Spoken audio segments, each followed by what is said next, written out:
성탄의 기쁨의 소식이 여러분만이 아니라 온 누리에, 이 세상은 여전히 혼돈과 어둠 가운데 있지만은 놀라운 빛으로 오신 주님의 그 은혜와 축복이 여러분의 가정과 일터와 삶 가운데 충만하실 수 있기를 주의 이름으로 축복합니다. 별이 빛나는 밤, 스타리 스타리 나잇, 들어보셨겠죠? 별들이 반짝이던 어느 날 밤입니다. 한 늙은 아버지가 무거운 마음으로 밤하늘을 바라보고 있습니다. 하늘 가득 별들이 반짝이는데 그의 마음이 기쁘지가 않아요. 창세기 22장 2절 중반절에 이런 말씀이 있죠. 내 아들, 내 사랑하는 독자 이삭을 데리고 모리아 땅으로 가서 내가 네게 일러준 한 산, 거기서 그를 번제로 드리라. 여러분, 제물로 아들을 바치기 위해 그 떠난 길, 사흘날 사흘 밤을 보내고 있습니다. 밤이 오고 하늘의 별이 가득할 때마다 아브라함은 과거에 하나님께서 약속하신 말씀이 계속 떠올라서 마음이 착잡합니다. 어느 날 저녁 하나님께서 그를 데리고 나가셔서 밤하늘의 별들을 보게 하시죠. 그리고 또 이렇게 말씀하십니다. 창세기 15장 5절 중반절의 말씀이에요. 하늘을 우러러 무별을 셀 수 있나 보라. 내 자손이 이와 같으리라. 그런데도 이 약속은 좀처럼 지켜지지가 않아요. 오랜 시간 기다렸지만 아들은 주어지지가 않았습니다. 종 하갈을 통해 이스마엘을 얻었지만 하나님이 그가 너의 자손이 너의 후손이 아니라고 하시는 거예요. 그러면서 또 많은 시간이 흘렀습니다. 100세가 되었을 때 정말 이제는 나이가 들어 생산할 능력조차 없어가지고 그 상황에 있는데 하나님께서 마침내 아브라함에게 아들을 주셨어요. 선물로 주신 그 아들의 이름은 다름 아니라 이삭, 진정한 웃음, 진정한 기쁨이 되었습니다. 이삭이 자라서 어느 정도 나이가 되었을 때, 그런데 하나님께서 뜬금없이 아브라함에게 명령하십니다. 너의 사랑하는 외아들 이삭을 나에게 제물로 바치라고. 어떻게 이럴 수 있단 말입니까, 여러분? 겨우 100세에 얻은 아들인데 이제 진짜 하나님의 약속이 이루어지는가 했는데, 정말 진정 하나님의 약속은 이루어지는 게 맞는 것일까? 아브라함의 자손을 별과 같이 만드시겠다고 약속하셨는데 도저히 그 하나님의 말씀이 믿겨지지 않았지만은 그 가운데서도 아브라함은 사랑하는 아들 이삭을 데리고 사흘길을 걸어갑니다. 저는 이 대목에서 모리아 산을 향하여 사흘길을 걸어갈 때마다 생각해 보는 거예요.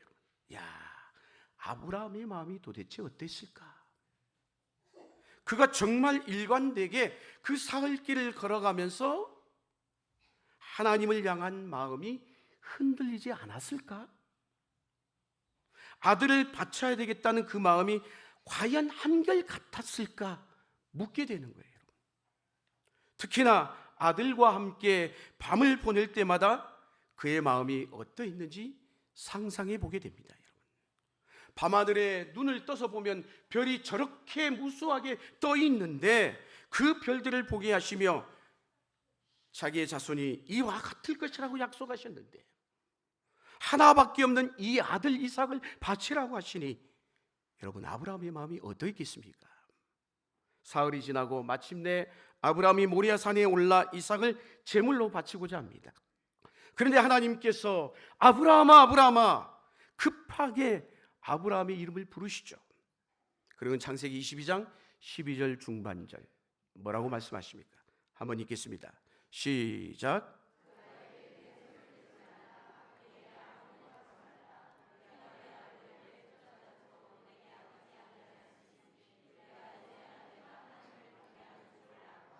아멘. 그리고 그날 하나님께서 이삭을 대신하여 바쳐질 수풀에 걸려있는 순양 한 마리를 보게 하시고 그것으로 하나님께 제사를 드리게 했습니다. 모든 제사가 다 드려진 이후에 하나님이 사자를 통하여 아브라함에게 이렇게 말씀하시죠. 뭐라고? 창세기 22장 16절 하반절에서 17절의 말씀이에요. 우리 한 번 읽겠습니다. 시작.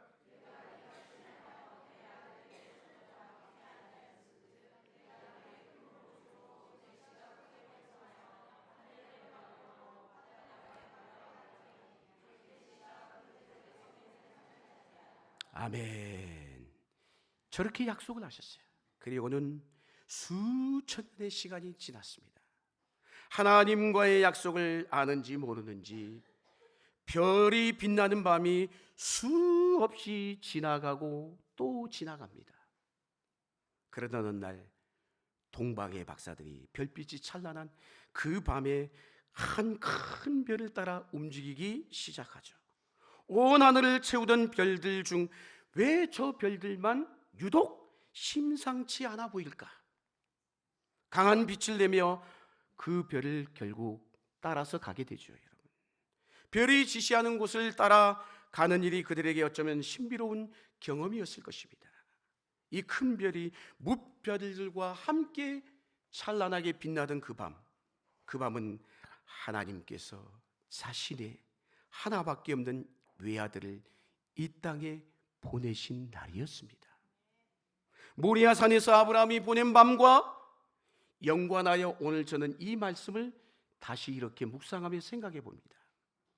자신의 외아들을 보내시던 그 밤에 하나님의 마음은 과연 어떠하셨을까? 아들이 이 땅에 와서 해야 될 일을 알고 계시잖아요. 알고 계시는 그 하나님이, 그 아버지의 마음이 어떠했겠느냐는 것이에요.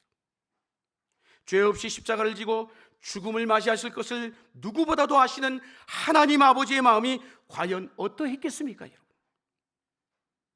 아마도 한없이 무거운 마음으로 그 밤을 보내지 않았을까 생각하게 됩니다. 아브라함이 아들을 바치기 위해 떠난 사흘밤처럼 하나님께서는 성탄의 밤, 별이 빛나던 그 밤에 어쩌면 너무나 무척이나 힘들고 어려우셨을 것이라고. 그러나 그 밤에 하나님은 외아들을 이 땅에 보내주시기로 결단하십니다. 요한복음 3장 16절이 그 하나님 아버지의 결단의 마음을 이렇게 증거하고 있죠. 하나님이 세상을 이처럼 사랑하사 독생자를 주셨으니. 할렐루야. 뿐만이 아니요, 요한일서 4장은 이렇게 말씀하고 있어요. 한번 읽겠습니다. 시작.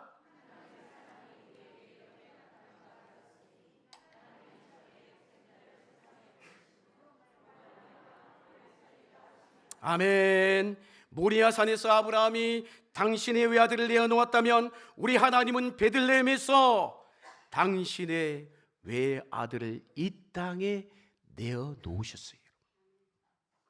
모리아 산에서 아브라함이 아들을 내어놓음으로 하나님을 경외하는 줄을 이 땅에 드러냈다면 우리 하나님은 베들레헴에서 당신의 외아들을 내어놓으심으로 우리를 향한 당신의 사랑을 우리에게 선명하게 드러내어 보여주셨다는 것이에요. 할렐루야. 그렇습니다. 별이 빛나던 그 밤 아기 예수의 탄생은 하나님께서 곧 내가 너를 사랑한다, 우리를 사랑한다라는 사랑의 확증이었어요. 사랑의 징표였던 것입니다. 수많은 별들 가운데 특별하게 빛나던 그 별을 다시 한번 생각해 봅니다. 하나님께서 분명 아브라함의 자손이 이처럼 많아지겠다고 말씀하셨으니 그 모든 별들은 곧 누구의 별이에요? 아브라함의 자손들을 상상할 수 있지 않겠습니까?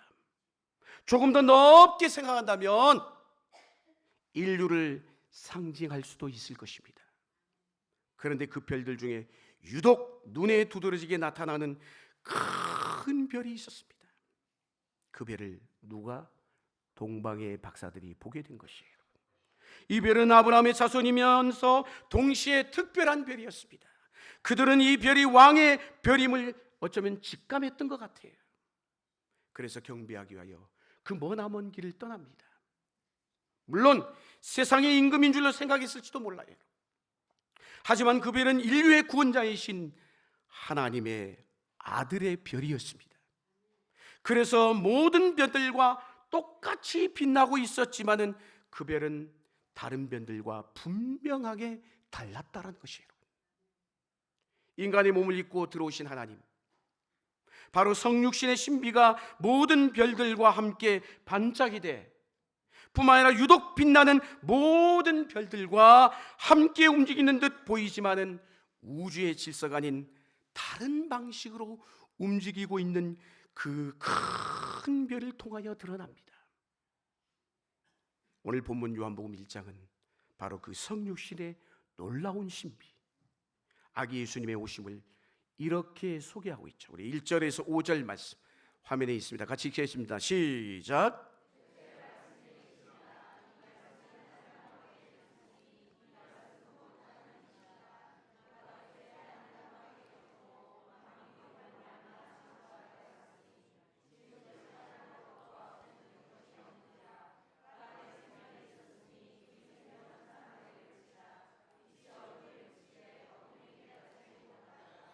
아멘.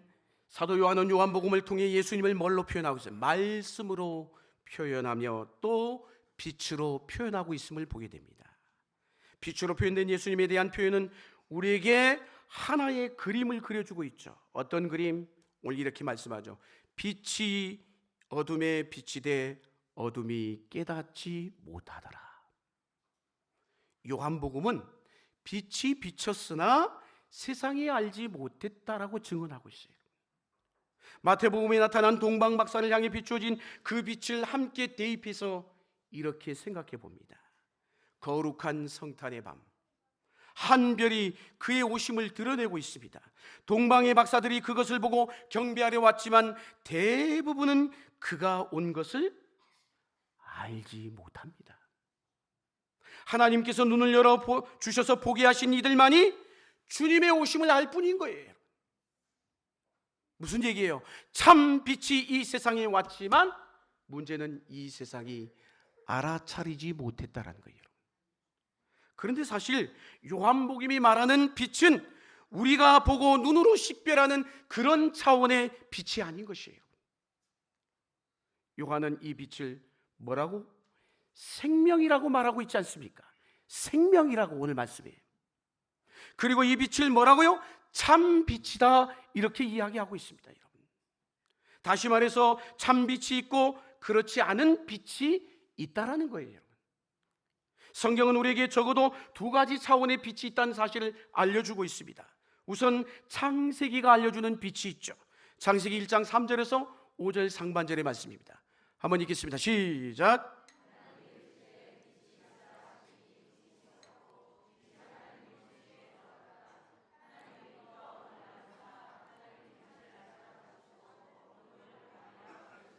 아멘. 창세기가 우리에게 알려주는 빛을 세상을 창조하실 때 만드신 빛이에요, 여러분.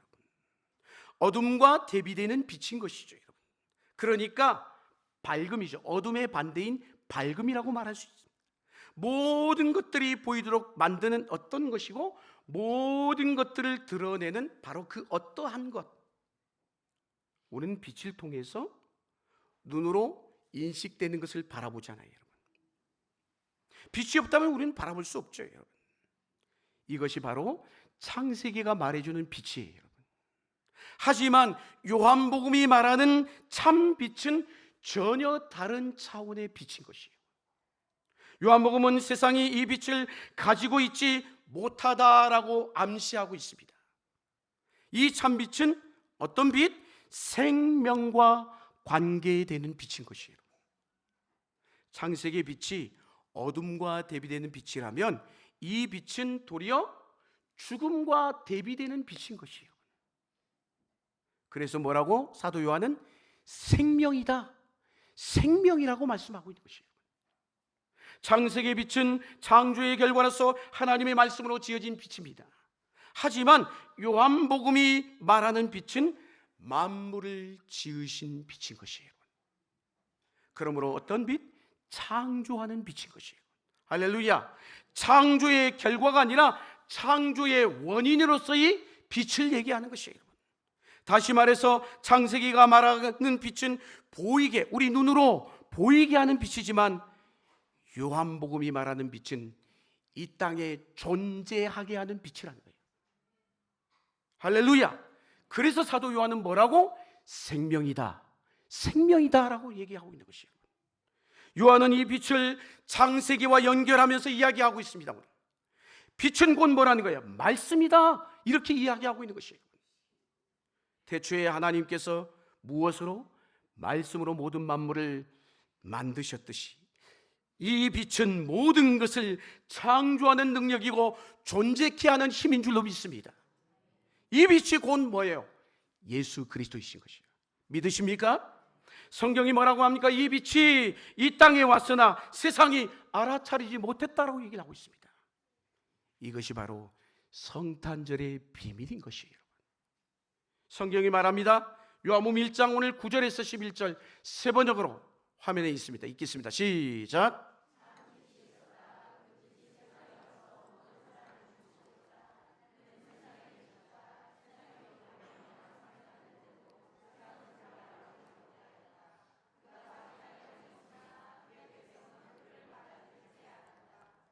아멘. 사랑하는 성도 여러분, 오늘 2024년도 우리는 성탄절을 맞이하고 있습니다. 성탄절을 맞이할 때마다 성탄절에서 범종교적인 가르침을 찾을 때가 많죠. 박애와 사랑, 겸손과 낮아짐, 어린이와 평화와 같은 주제를 자꾸 떠올리고 얘기하고 그 의미를 생각할 때가 우리가 많습니다. 물론 성탄절이 우리에게 주는 또 다른 값진 의미예요. 맞는 말이에요. 그러나 우리가 이런 의미에만 머문다면 진정한 성탄의 가치를 잃어버릴 수도 있다는 것이에요. 성탄절은 어떤 날일까요? 하나님께서 당신의 외아들을 고통 속에 내어 놓으신 날인 것이에요. 하나님의 사랑이 세상에 완연하게 드러난 날이 바로 성탄절이라는 것이에요. 성탄절이 어떤 날입니까? 참 빛, 존재케 하는 빛, 창조의 빛, 그 빛이 세상에 와서 이 어둠의 세상을 비춘 날인 것이에요. 할렐루야. 창조와 함께 계신 말씀이 육신의 몸을 입고 우리에게 오신 날이라는 것이에요. 그러므로 우리에게 오신 아기 예수님은 이 땅에 어떤 분? 생명을 불어넣으시는 분이에요. 새로운 창조의 물꼬를 트신 분이라는 것이에요. 생명을 주어서 온 세상이 다시 살아나게 하고자 이 땅에 오신 분이 아기 예수님이신 줄로 믿습니다. 죽음으로 신음하는 이 땅의 생명을 다시 낳으시고자 오신 거예요. 죽음으로 치닫던 이 세상이 아기 예수님으로 오심으로 말미암아 숨통이 트게 된 역사적인 날이라는 것이에요. 할렐루야. 계시록 3장 1절 중반절에 이런 말씀이 있죠. 한번 읽을까요? 시작. 아멘. 저 말씀은 어디를 향한 말씀이에요? 7교회 가운데 4대 교회를 향하신 말씀이에요. 그러나 4대 교회에게만 주신 말씀이에요. 오늘 이 세상 우리를 향해서 하고 계신 말씀인 것이에요. 네가 살았다는 이름을 가졌으나 죽은 자로다. 존재하는 것 같지만 실은 우리가 존재하지 않는 우리예요. 살아있으나 죽음을 향해서 늘 걸어가고 있는 자들이라는 것이에요. 결국 파멸로 이끌려갈 수밖에 없는 우리를 말씀하고 있는 것입니다. 그런 우리를 위하여 주님께서 오셔서 온전한 우리 존재로 세워주시는 것이에요. 할렐루야. 생명을 가졌으나 실은 죽음을 품은 우리들이 드디어 죽음을 뛰어넘어서 생명으로 온전히 존재케 되는 것, 이것이 바로 우리에게 오신 주님의 선물, 성탄의 의미인 것입니다. 성경은 말합니다. 요한복음 1장 오늘 본문 11절 12절 세 번역으로 읽겠습니다. 시작.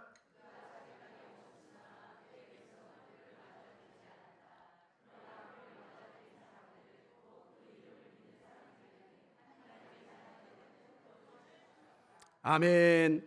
하나님의 아들이신 예수 그리스도께서 이 땅에 참 빛으로 또 말씀으로 오셔서 우리를 다시 세워가기를 원하신 줄로 믿습니다.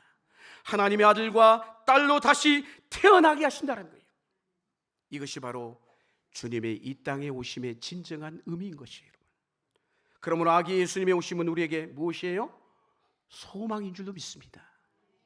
죽음에 둘러싸여 탄식하는 우리에게 희망의 소식이 한 것이에요. 세상살이에 지쳐 힘들어 살아가는 모든 이들에게 소망이 되어준 줄로 믿습니다. 그래서 오늘 우리는 이렇게 외칠 수 있어요. 외쳐볼까요? 메리 크리스마스! 우리 주님께서 오셨습니다. 우리를 구원하시려고 오셨습니다. 우리를 살리시려고 오셨습니다. 죽은 우리를 새로운 존재로 다시 만드시려고 오셨습니다. 할렐루야! 예수님으로 인하여 우리는 죽음 앞에서 두려워 떠는 모든 자들에게 또다시 희망을 전할 수 있어야 합니다. 이 성탄의 기쁨이 함께 드리는 우리 모든 성도들 위해 함께 하시길 주의 이름으로 간절히 축원합니다. 기도하시겠습니다.